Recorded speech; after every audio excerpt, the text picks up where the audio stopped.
In 2024 alone, people in this country handed their banks more than $11 billion in overdraft and bounce payment fees. $11 billion. And a slice of that, nobody knows exactly how big, the bank was never allowed to charge in the first place. You don't feel $11 billion. You feel $35. One line on a statement. Overdraft fee. $35, sitting right under a debit card swipe you're almost sure your balance covered when you made it. You stare at it, you run the math in your head, it doesn't quite add up, but you're tired and it's only $35, and you figure that's just how it works now. And most people never find out the part that actually matters. There's a federal rule, a real one, still on the books, that says the bank can't charge you that particular fee unless you said yes to it first. Actually said yes, not buried on page 9 yes. And if you never did, that money isn't really a fee. It's just theirs in your account until somebody asks for it back. So the question was never whether it's fair. The question is whether they were even allowed. Allowed is a strange word to sit with because almost nobody thinks about a bank that way. You think about whether you've got enough, whether the card's going to clear at the pump. You don't think about whether the bank has your permission to reach in and take $35 when the money runs short. But that's the exact word the law uses. Go back to 2009, right after the whole financial system nearly tipped over. The people who write these rules took a hard look at overdraft fees and saw something that bothered them. Banks were signing everybody up for overdraft coverage on their own. No asking, no telling. You'd swipe your debit card for a $4 coffee, your account would dip a few cents into the red, the bank would quietly cover the $4 and then charge you $35 for the trouble. A $4 coffee that cost you $39. And you'd never agreed to any part of it. So they wrote a rule, and it's smaller and plainer than people expect, which is exactly why it holds up. It says for two specific kinds of money moves, cash you pull at an ATM and the one-time swipe of your debit card, the bank can't charge you an overdraft fee unless you said yes to it first, out loud, on purpose. They have to ask you, in normal words, do you want us to cover these when you're short and charge you for it? And you have to answer yes. No yes, no fee. That's the whole spine of it. And here's where people get turned around. The default, the setting you're on if you did nothing, signed nothing, clicked nothing, is off, not enrolled. The law flipped it that way on purpose so that your silence counts as no, which means the bank can't turn around and blame you for not opting out. There was nothing to opt out of. You were never in unless you walked yourself in. Now, this next part I want to be straight about because I've watched folks talk themselves into fighting a fee on the wrong ground. This rule only covers those two things, the ATM withdrawal, the one-time debit swipe. It does not cover a check. It does not cover the automatic payments that leave your account every month, the car insurance, the electric bill, the gym you keep meaning to cancel. And it doesn't cover a recurring subscription. So if your fee came out of one of those, this particular door isn't the one that opens. I'd rather tell you that now than have you spend a week arguing a point that doesn't apply. But when it does apply, when it's a debit swipe or an ATM pull and you never said yes, the fee isn't a fee. It's a mistake with a $sign on it. Let me sit on the money part for a second, because the number itself tells a story. It's almost always $35, not around 30. 35 flat. Whether you overdrew by $4 or $400. A few of the big banks have moved off it, one dropped it to 10, a couple wiped it out completely, but 35 is still the number sitting on most statements in this country. And the people who get hit by it don't get hit once. Fewer than 1 in 10 accounts, about 9%, pay nearly 80% of all these fees. Same households, over and over, 10, 12 times in a single year. Do that math and the harmless $35 turns into $300-400 a year, quietly leaving the pockets of the people who had the least of it to spare. Which brings me to the thing most legal channels get wrong about this, and it actually matters for how you feel walking into it. The advice you hear everywhere is just call your bank and ask nicely. They'll usually waive it as a courtesy. And they might. Banks waive a first fee all the time. It costs them nothing and keeps you from closing the account. But I've never liked the word courtesy for this. Courtesy is what you call it when somebody gives you something that was theirs to give. If the fee never allowed in the first place, it wasn't generous of them to hand it back. It was yours the entire time. You're not asking for a favor. You're pointing out an error and asking them to fix it. And that difference, asking versus correcting, it changes your whole voice on the phone. One of them shrinks you, the other one doesn't.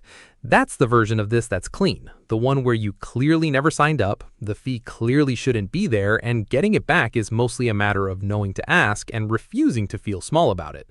But that's not the fee most people are actually staring at. Most people are looking at their statement at a fee attached to a purchase they are dead certain they had the money for. They remember checking. The balance said yes. They swiped. The card said yes. The register said yes. And then 2-3 days later, the bank looked at the very same purchase and said no and charged them for it anyway. The money was there when they spent it, and it still cost them $35. That one has a name. Banks have paid tens of millions of dollars over it. And once you see how it actually works, how the yes turns into a no while your back's turned, you are never going to look at that little available balance number on your phone the same way again. So here's how the trick works, and I had to walk through it twice myself before I believed the bank was allowed to do it at all.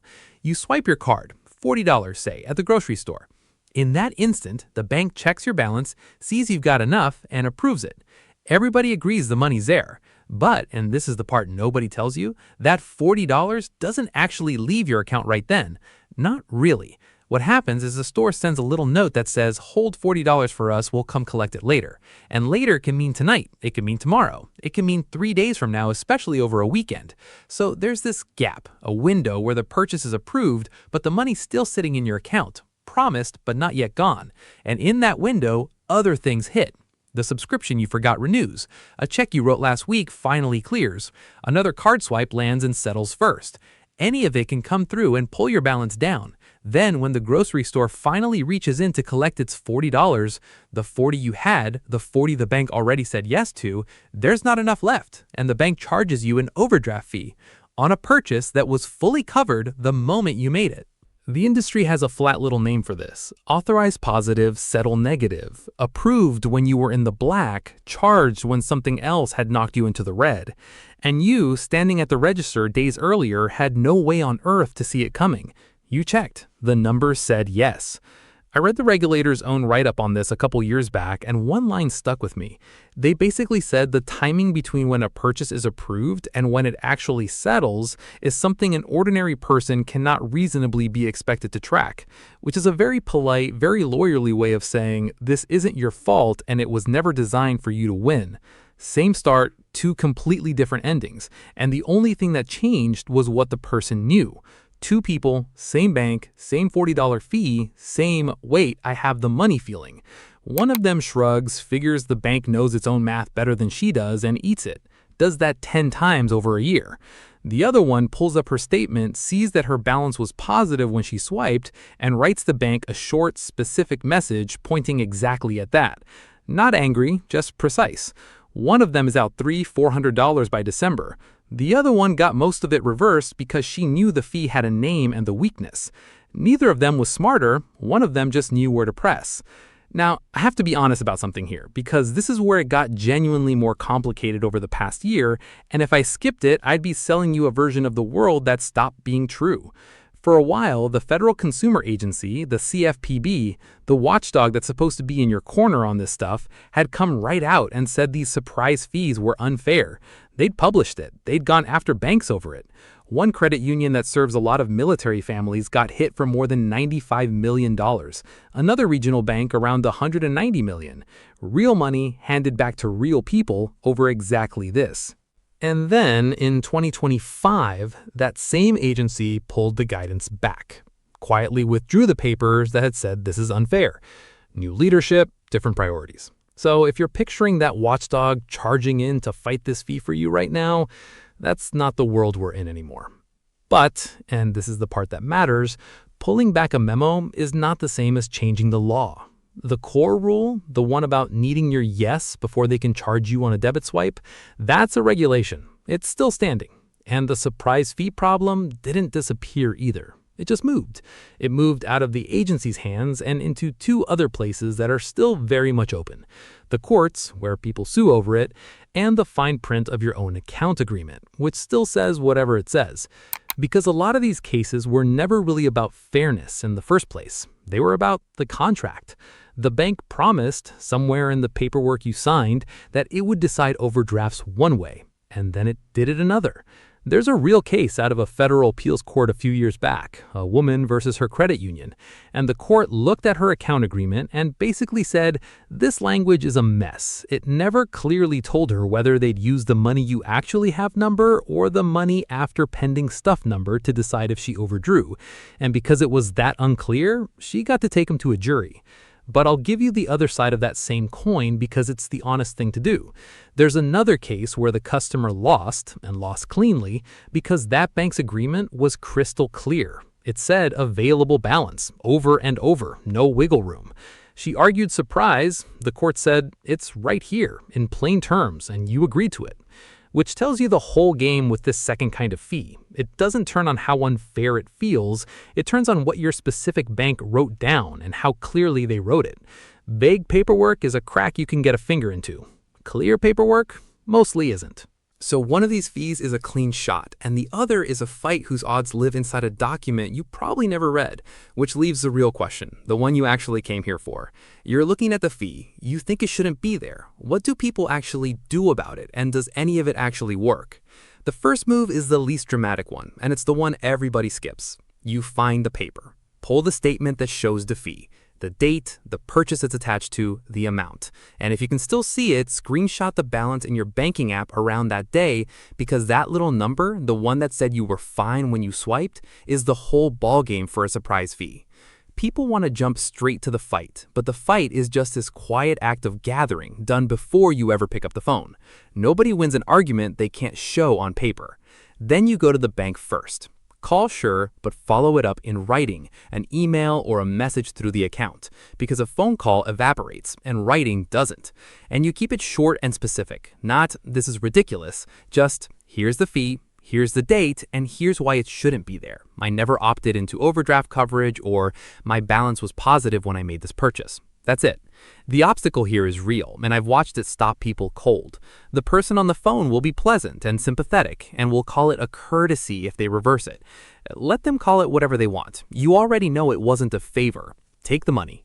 If the bank shrugs, and sometimes they do, especially past the first one, there's a step most people don't know exists, and it costs nothing. You file a complaint with the CFPB. That same federal agency I told you pulled back its guidance. It's quieter than it was, but the complaint portal is still open, still running at consumerfinance.gov. And here's the thing about it that actually matters. Banks answer those. They have whole teams whose job is responding to CFPB complaints, usually in about 15 days, because the agency tracks how they respond. A message from you goes in one pile. A federal complaint goes in a very different pile. I've seen a fee that a call center flatly refused to budge on get reversed in under 2 weeks once it came through that door. There's another door too, depending on who your bank is. A big national bank answers to one federal regulator. A credit union answers to another. A smaller state bank answers to your state's banking department and your state attorney general. You don't have to memorize which is which. The CPFB complaint is the catch-all first swing. But know that if one office isn't the right one, there's another one standing behind it. And then there's the one with actual teeth for the fee that clearly broke the rule and the bank still won't return it. There's a federal law, the one behind that whole opt-in rule, and it lets you sue when a bank charges you an overdraft fee wasn't allowed to. Not just to get your $35 back. The law says you can recover your actual loss plus a penalty on top, somewhere between $100 and $1,000, plus your attorney's fees. That last piece is the quiet lever. It means a lawyer can take a small case like this without you paying out of pocket because the bank ends up covering the legal bill if you're right, which is exactly why a lot of these never see a courtroom. The bank does the math and settles. There's a clock on it though, generally 1 year from the fee. Miss that window and the strongest version of this claim is worth nothing. For a single $35 fee, honestly, most people never get near a lawsuit. There's small claims court. Low filing costs, no lawyer required, forms right on your state court's website. And there's the plain fact that a well-aimed complaint usually ends it long before then. Here's where I'll disagree with the tidy advice one more time. Everybody treats this as a math problem. Is $35 worth the afternoon? And if it were just the once, maybe not. but that's not how this works, remember? It's the same 9% of accounts, the same households, 10 and 12 times a year. So the afternoon you spend learning to push back on one fee isn't really about that one fee. It's about the next 11. You're not recovering $35. You're changing what you tolerate. And I'll say the honest thing, the friend at the table thing.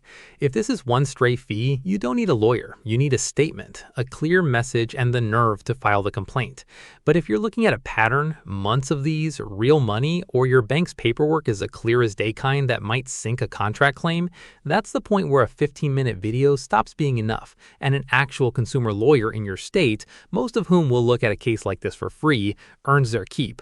Knowing which situation you're in is most of the wisdom here. So go look. The statement's probably still sitting in the app or in that stack of mail on the counter you keep meaning to sort.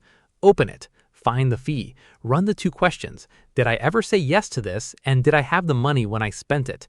That's it. That's the whole thing.